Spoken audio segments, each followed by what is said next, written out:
floor. Thank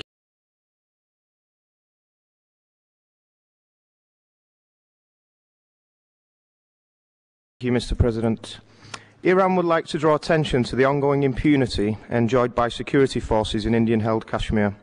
Under laws such as the Jammu and Kashmir Public Safety Act, the Indian Criminal Procedure Code, the Armed Forces Special Powers Act, the Prevention of Terrorism Act, and the Jammu and Kashmir Disturbed Area Act, armed forces are able to arrest civilians and hold them for 2 years without charge. Frequently, they are rearrested immediately upon release and held under the same auspices.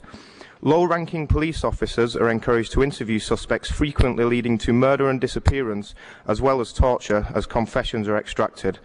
There are numerous examples of impunity clauses for Indian troops operating in Kashmir, which undoubtedly result in gross human rights violations.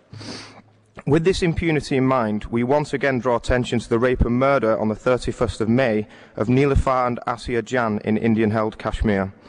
Initially, the pro-India Chief Minister stated that the two had drowned in 2 centimetres of water.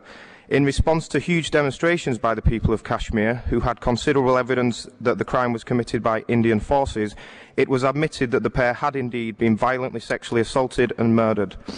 The heavy-handed reaction of the Indian security forces resulted in the deaths of 4 civilian protesters. It was later discovered that forensic evidence, witness statements and reports were doctored by the Indian forces in order to conceal evidence pertaining to their own guilt. Last week, Mohammed Hussain Zagar, who was spearheading the civil society investigation into the murders, was found dead after having been missing for 3 days. As this case unfolds, we have seen evidence and reports tampered with and witnessed